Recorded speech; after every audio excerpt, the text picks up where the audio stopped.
Hello, everybody. My name is Bradley Cooper, and I am running for District 1 Congress in Pennsylvania. Bidenomics is the phrase that Joe Biden uses for his economy and what he wants to do for his economy and what he's been doing for his economy, just like Reagan had Reaganomics when he was president. What Joe Biden preaches all the time is how he's going to build this economy from the inside out and from bottom to top, how he's going to go after the 1% or big oil or big pharma or big people who run these organizations who make billions of dollars while they pay the little guy almost nothing. They reap all the benefits, and the little guy that does all the hard labor work makes almost nothing. How he is going to invest more money in this country for our infrastructure that is crumbling. How he's going to try to make it where people get paid more in their jobs by not allowing 9-to-5 job working people to get $7 or $8 an hour, that they can make a livable wage, as he says.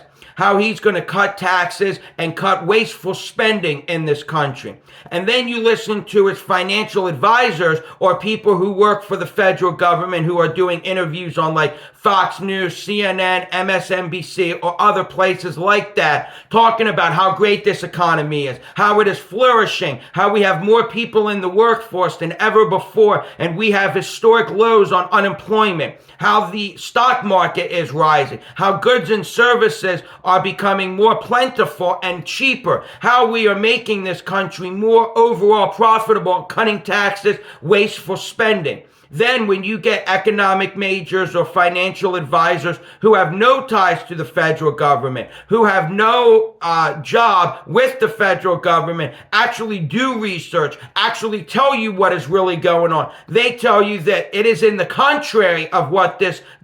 federal administration has been preaching to you, that they are spending more money than ever before, that the economy is worse off than it was 5, 6, 7 years ago, that this government keeps on building these bills that don't benefit the American people but hurt the American people, that they give certain minority groups of people help, but the majority of people get screwed over, like the student loan forgiveness, that a university in Philadelphia did a study and found out that it would take 30 years to pay off the student loan debt that Joe Biden approved, even after the federal Supreme Court said it's unconstitutional and you can't do that. 30 years on every American is going to have to fund that to pay off those student loan debts, which at the end of the day don't really fix the problem that caused this issue.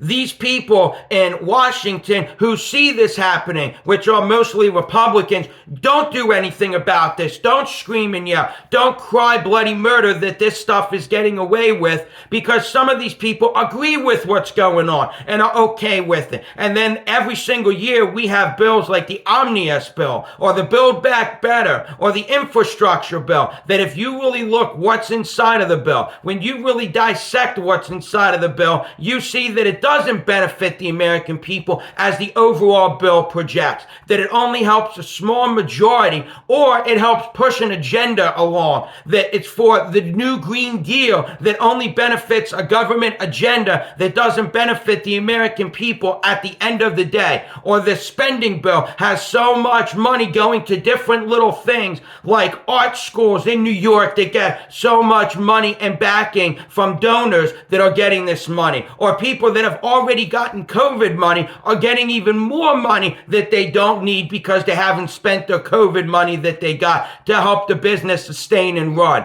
These politicians in Washington who claim to be for lower taxes, less spending, aren't like that and don't do anything to stop that. And when they do try to stop that or do claim to want to do that, they go right along with it and say, okay, we'll cut about 10 or 20% to appease you so we can get some cuts, so we can go back to our constituents and say, hey, we cut spending. We made spending less, and that's what I did by working with my constituents and my brothers and sisters in the Republican Party or the Democratic Party to make this stop getting more and more spending in this country that we don't need.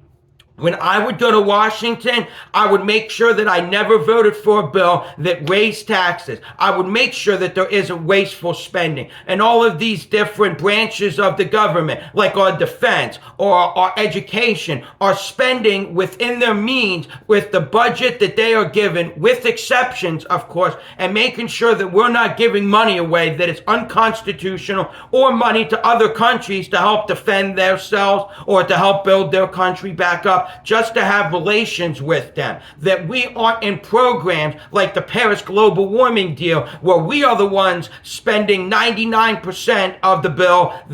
or the agreement, I should say, and other countries spending 1%. I would make sure that anything and everything that we're spending money on is going to come back sevenfold to make this country more profitable, to make our economy more robust, and make the dollar worth more. And I would make sure to work my hardest to audit the Federal Reserve to make sure that they don't get away with printing,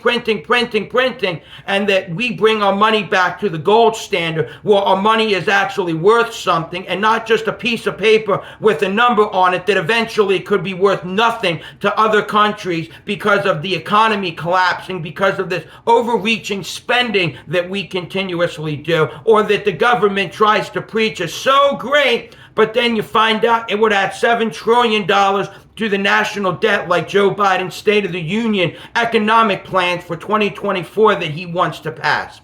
Thank you.